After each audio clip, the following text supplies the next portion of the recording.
How is everybody doing? This is Mickey. Well, today we're continuing reviewing our masks in Lightroom, and I know some people think these are kind of basic videos, but really and truly, masking has changed a lot since October of last year. They've added some masks, they've added capabilities, they've added just a few extras that I just thought it would be good to go over the basics of masking to cover what has changed. In addition, I'm going to show you some demos on how we can use these masks and give you a few shortcuts to help this masking session go a little easier as you work on your photographs. To start out with, we want to grab our masking icon by clicking this little dot here, and we get a list of our masks, and we're going to use Radial Gradient. So we're going to click on Radial Gradient. As you can see there, you also have a shortcut for Radial Gradient, which is Shift M. Now when you get a Radial Gradient active, you'll have a cross for your cursor. That's going to be the center of your gradient. You're going to hold your mouse button down, and we're just going to drag out. And as you drag out, it'll increase the size of your radial gradient. Now you can move up and down to make it narrower. You can move left and right to make it taller or shorter. It's completely up to you to size this up exactly like you would like. Now there is one shortcut right here. Let me delete this mask. If we hold our Shift key down, we've got Radial Gradient, hold our Shift key and draw, we will get a perfect circle. Alright, so if you do need a perfect circle, remember to hold the Shift key down, drag, and you'll get your circle. Now, you can grab any one of these pins and resize that gradient to exactly the area that you want. But let's talk about the rest of these tools first before we get into resizing. In the very center, this is what we call our overlay. That area of color, that is where the effect is going to be applied. So if I increase exposure, you can see wherever that overlay was, that's the amount of effect I'm going to get in. The amount of effect that's going to be put in will be based on the gradient, and the gradient can be controlled by dragging this red pin in and out. It will increase and decrease the gradient. You can also use the feather slider up here, and that will do the same thing. Alright, the overlay will always go away when you start making changes, like we did make changes to the exposure. Now I can double click here and bring the exposure back to 0, and we'll have our overlay back. The overlay, if you don't like the magenta color that I use, you can go up to this little box right here and you can click. And by doing that, you'll bring up the overlay mode, which allows you to pick any color that you want. Alright, you can change the opacity, which means how well you can see through the mask by sliding this bar right here. So if it's way over to the right, it's kind of hard to see through. It might be hard to see what you're masking, or it might be hard to clean up. So I usually keep it about 70% by right here. These 4 buttons here are your 4 preferred custom colors that you can mask with, and there's a shortcut key for that, and I'll show you that in just a second. But if you wanted to add another color here, say like this red color, I actually want that to be a dark blue. So I'm going to click on dark blue. Then I'm going to hover over the box that I want to change. I'm going to right click and say set this swatch to current color. When I do that, I get that color now in my 4 custom swatches. So let's close this down. And the shortcut key I want you to know about is Shift O. As I hit Shift O, it goes through those 4 colors that I clicked as my custom colors. So I'm going to shift till I get back to my magenta, which is right here, and that's what we're going to work with, magenta. So that's a little shortcut not a lot of people know about or use very often. The next thing I want to talk about is the effect that we have when we set our gradient feather. From the center pin to the inner line, this is going to be from 100 to 50%. From the inner line to the outer line, you're going to go from 50 to 0%. So as you can see, if we add exposure to this, 100% of the effect is right in here at the very center, moving out to 50%, from 50 to 0. Anything beyond this boundary line, this outer circle, that's going to be 0%. All right, so that's how you gauge how you want the light to be, or your changes to come into effect. We'll turn the exposure up a little bit, and we'll go right here to our feather, and we'll move it in all the way to 100%. You can see you have a very gradual change. If we move this around, you can see very gradual change. And if we move it out to 0, you can see it is very stark. All right. Now let's move this back in just a little bit so we get like 30% in the center. When looking at this, if the these pins are kind of throwing you, all you have to do is hit the H key. This is a shortcut that hides your pins. H for hide. Hit the H key again, it brings them back. If you have an overlay and you want to see it again, you hit the O key, it will bring the overlay back. The O key turns it off. All right, so that's the basics of how we hit the effects. Now there's a few things that we can do to change the size of our mask, and we saw that shift drag makes a perfect circle. But you know, we can also grab our pins out to the side. We want to make it taller, we want to make it wider, we can grab these pins. But what if you want to make just one side larger or smaller? Well, you can do that by holding your Option key, and as you do that, you can see we only affect the side that we're dragging. And as you hold the Option key down, you can go to any of these pins and move it and get it just the way you want. Once you have it the size and the orientation you want, you can change the rotation of it by clicking on this pin and spinning it any way you want. You can also do that just by hovering on the outside line. You can see we get a double arrow, and once you see that double arrow, just click and drag, and you can move the radial gradient to any orientation that you want. All right, now there's one last shortcut that I really don't see being used or being taught very often, and that's with the amount slider. The amount slider is one of the best tools that you'll have when you're using the gradients, the masking tools. So let's just make some changes, and then we're going to make some crazy changes, all right? And we'll add some clarity. All right, so we made 4 changes, and we have kind of a crazy looking mask here. But the amount slider changes the effect, or how much of that is applied to the mask. So if we reduce it, we get a lot less effect. Increase it, we get more increase in the effect. This tool moves that value of all these areas that we changed. Now you won't see the sliders move as we move the amount slider. It's kind of doing it on the back end, kind of like layers in Photoshop, how you can reduce the opacity. That's kind of what you're doing here. You're reducing the opacity, or the amount that's applied, in all the areas that you changed, and it does it all at once. So you don't have to go to each slider and change it if you want to reduce the effect. Now here's the important secret part. If you hold your mouse, your cursor over the center and hold your Option key down, you'll see you'll get this little bar icon, and if you slide your mouse back and forth, it will automatically change the amount slider. So if you look at the amount slider on my right hand panel, as I drag left and right, it's changing the amount of the effect. Really handy shortcut that you can use without having to go to the panel if you just want to fine-tune how you want that effect to be applied. Alright, so that's the basics of the tool and some of the shortcuts.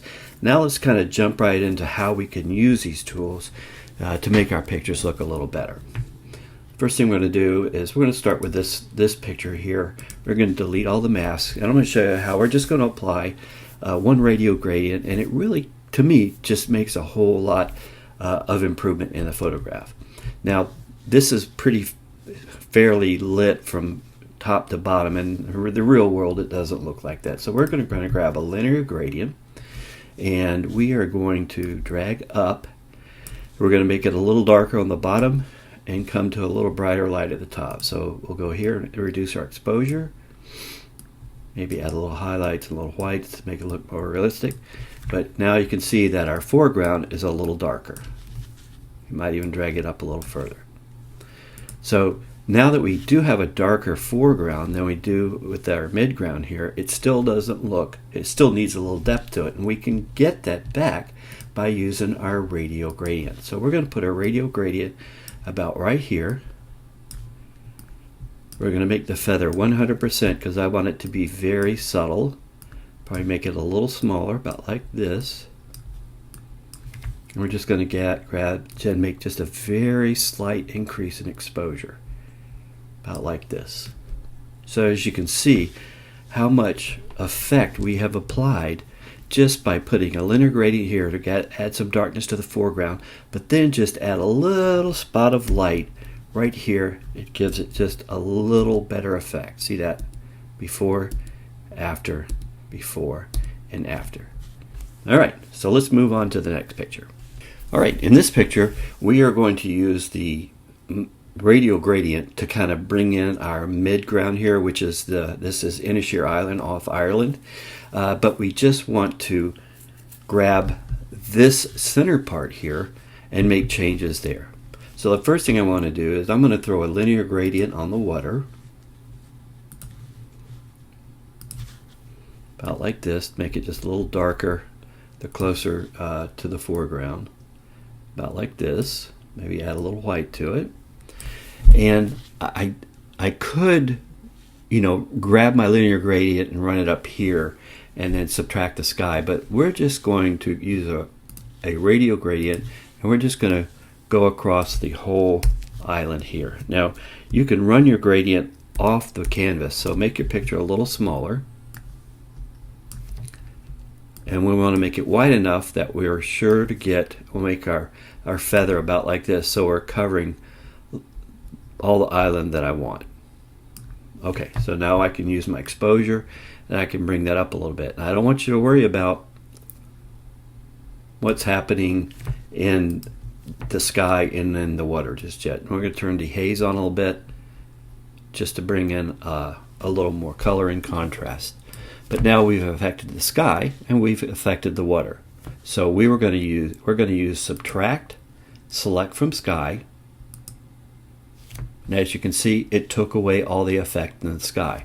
Now we want to take the effect away from the water, because we turn the overlay on. You can see we do have a little effect here in the water. So what we want to do now is hit subtract, linear gradient, and we're just going to bring it up about like this. And wherever linear gradient is, it's going to take that effect away from the water. So let's turn our pens off by hitting the H. And as you can see, we have a little effect down here, but nothing that I'm really worried about. I'm hitting O to turn the overlay off, and now we have completely masked our midground perfectly. And because it is a mask, if I turn my overlay off, you can see that this is masked. We can then do more things within the mask itself. So if I wanted to affect the greens more, I could then go to point color, grab my color picker and pick a color green here, and then I can make my greens a little brighter, maybe add a little luminance to them. And you can see, because we're working within the mask, we're not affecting anything in the sky or the water. I guarantee you there's some green pixels in the water here that if we started changing or trying to change the color of the green grass, that it would start affecting the water too. But because we used our subtraction mask to take the sky and the water out of the equation, we don't have to worry about it anymore. The next thing that we could do, because we have all this area masked, is turn the overlay off, is that we hit the J key. That turns on our tool so we can see what whites are blown out and which blacks are being crushed. I don't see any blue. That would represent our blacks. But we do have some whites that are being blown out here. But because we're within a mask, we could then now say subtract by luminance. And we're going to pick this bright white and click on that. And here's our luminance range, which I'm going to accept by what it gave us, because as you can see, my blowouts went away immediately. All right. If I wanted to affect it a little more, I could bring down my whites just a little bit, bring down the highlights, and that way I don't have these stark white areas in the houses anymore. Now, had we not had this masked right here, when I hit my luminance range, I guarantee if we didn't have this mask, the luminance range would also hit the sky, and it would also hit some of the water.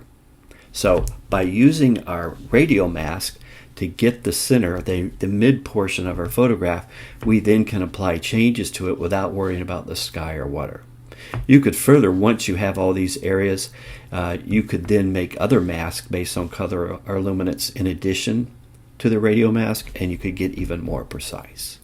All right, so that's just the real simple use of the radial mask, and then using the subtract feature to only hit those areas within your mask that you want to change. All right, let's move on to another picture. All right, I'm going to kind of start at the bottom here, and we're going to grab a radial gradient, and we're going to put it in this area right here. Let's turn our pens on so we could see them. And I want it to be very mild, and I'm just going to bring it in this area. I'm going to rotate it around just a little bit, about like this.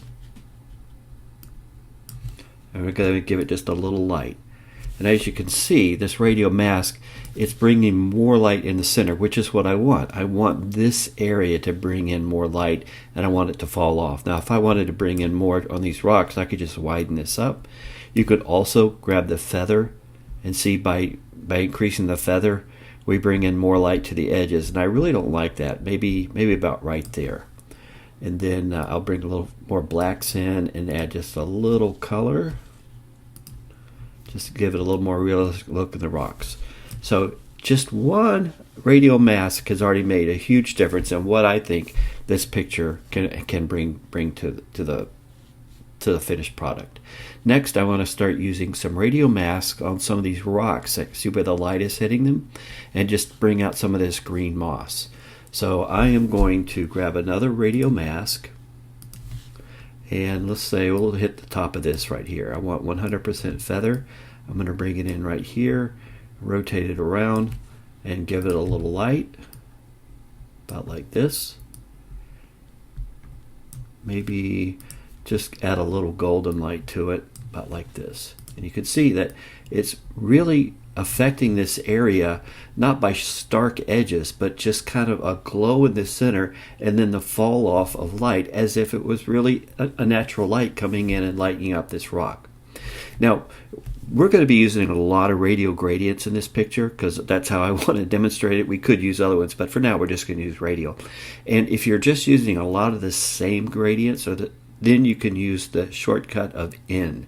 When you choose the shortcut of N, it brings up a masking tool from the last one that you used. So since the last one I used was a radial gradient and I want another radial gradient, I just hit the N key. And when I do, you can see it creates a new mask. It's a radial gradient, and I can start drawing again. So this will speed up your workflow if you know you're just going to be using radial gradients. So we'll brighten this up a little bit. I'll hit the N key, and I want to brighten up this area of the leaves.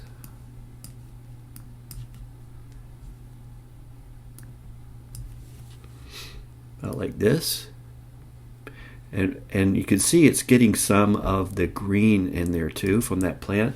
So what we could do is subtract by color, and I'll just hit this green, and now I can bring up the color a little bit better. I could also use point color and grab this orange and bring this up without really affecting the green. So just subtracting the color of green gives me more access to this area here, especially when I use point color. Now I want to also bring out like the light in this dark rock here. So I'm going to grab another radial gradient, and we're going to light up this rock. And this is going to be kind of hard. It's different because it's an irregular shaped object. It has a dark side to it. So I'm going to bring up the exposure, and as you can see, we're starting to light up this part of the rock. Now it's facing away from the sun. The sun's coming in right here. So there's no way in real life that that part of the rock would be showing up with light on it. So what we want to do is that we want to bring our gradient up here to where it's more on the top. We want to clean up because you can see if we look at our overlay, we're getting some overflow. So we're going to subtract with a brush. We're going to make sure our auto mask is on. I want flow at 100%, and I want a medium feather. And I'm going to reduce the size of my brush, and I'm just going to brush around the rock like this. Because we have auto mask on, it's only taking off the water. It's not taking off anything off the rock. All right, so we've solved part of the problem by using our subtraction of the rock mask. But let's turn the overlay off. But we still have the problem with the light hitting the rock not exactly like we want. So I'm gonna crank up the light about like this. I'm gonna bring up the shadows so I can get a lot on the rock. To put it about like that. Now to give it a more realistic look, I'm going to go up here to this mask and I'm going to intersect with another radial gradient. And when we intersect, it just basically says to Lightroom, only show us the light where these two masks intersect. So we have a radial gradient on there now, and wherever the radial gradient intersects that first radial gradient, that's the only place the effect will be applied. So I'm going to make another radial gradient, put it sideways like this, and as I bring it down, you can see that that's the only place where these two radial gradients are affecting each other. And I can widen it up just a little bit so that it looks like the rock is being hit by the light at the top, but it's not flowing to the back side. Now we can use our amount slider and we can increase or decrease that any way we want. And then you can grab the intersecting radial gradient and let's try it like this. Let's make the edge like this so the light comes in at a different angle, and we can move our gradient around like this. Let's move it over here, but the light is actually coming from here, so let's try it like this. We can widen it up, we can increase the amount about like this, so it just gives us a little extra area that the light looks more realistic when we use an intersection. So we'll say it's about like that. Now another place where we could use the intersect is up here. So let's grab an object mask, and we're just going to draw this dark area underneath the bridge. Just like this. All right, it's a good selection it made. We're going to increase the exposure. I'm going to increase the whites, maybe add a little contrast. I'm going to add a little golden color to this, and then I'm going to add just a little more light, about like that. But again, because we used the object selection, it doesn't decipher, far to near to far. It just puts the light in exactly like we wanted it. So here again, we could go to intersect with a radial gradient, and we're going to put the radial gradient on like this at the angle where we want the light to come in, and we'll put it about right like this, and we'll increase the exposure, and see as we do it, it's just putting it on the front edge of that where the light sneaks in from the reflection from the water. We might add just a little color to it, about like that. So in this one, I'll turn it off and on. That's before, that's after. That's before, and that's after. So using the object selection, we're able to add light to everything, but light doesn't work that way. So we use an intersection with a linear or a radial gradient, and that way we can simulate how light sneaks into a dark area. And then you could just move this around till you get just the right look that you want. And I think that looks good about like that. Whoop, moved a little bit. Just about like that. Now another thing we can do, let's just add a few more radial gradients in here. We had this one. Let's add a little more light to it. I don't think it's quite enough. And then we can add another radial gradient on this rock right here. Just turn it around a little bit, make it a little smaller.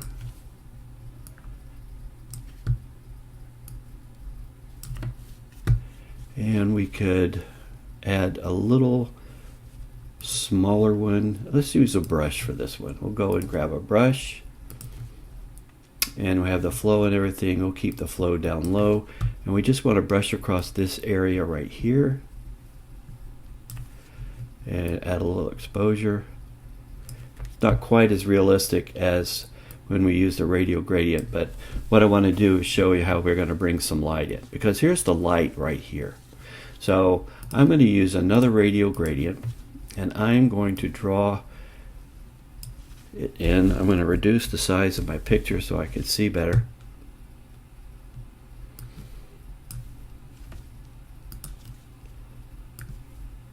This is giving me a hard time here.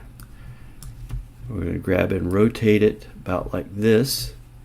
Now because the light is brightest in the center of our gradient, that's where we want the pen to be, where the sun actually is at this time. And I'm going to hold my Option key down, and I'm going to drag this down way down here like this, and then remove it so I get this back up here. I'm just trying to get just this side to bring the light in. Make it a little wider, about like this. And now let's start adding just a little bit, about like this. Maybe we might add a little dehaze, about like that. And you can see it's starting to light up all this area. I'll turn it off and on, just like this. And it's just bringing the light in perfectly, with the brightest being in the center here. And if this is too bright, it's going to be kind of hard to move this around again and again. But what we could do is just grab a subtract and grab another radial gradient, and we're going to draw an area around like this. And because we're subtracting, it's taking away the effect that we're putting in here. So it's bringing it down to like a normal light. So now when I look at this, it's not quite as bright in this area. I might make this a little smaller. We just want to affect that really hot spot, a real glowing hot spot, about like this. And now when I increase my gradient light, it doesn't really bring that sunlight really in. And we maybe add a little color to this, about like this. We could actually bring the clarity down a little bit more, along with the dehaze. So here you can see the sun coming in. Let's take the effect away. That's before, and that's after. So now let's look at all the masks. Before, after, before, and after. So we got light coming in here, intersection with a radial mask, radial masks on the rocks, radial mask right here, which is really bringing out the color and the texture of these rocks. A little light here, we probably need to work on that just a little bit. And we would also add more radial masks over in this area to bring just a little light. Not a lot, because most of our light's going to be here in the center. And then touch up maybe this bridge and this bright spot here. I might even come in here excuse me, here, and grab another radial gradient and run it across right here, about like this, and just bring down the highlights, about like this. So it kind of enhances the light coming in over here. Well, I hope that helped out. Hope I didn't pile too much on at one time, but I just wanted to see how powerful this radial gradient is when you just take it just a little bit beyond of just putting the gradient on and changes the luminance or the color or the contrast in the masked area. If anybody has any questions, please don't hesitate to shoot me an email, and I will see you all soon.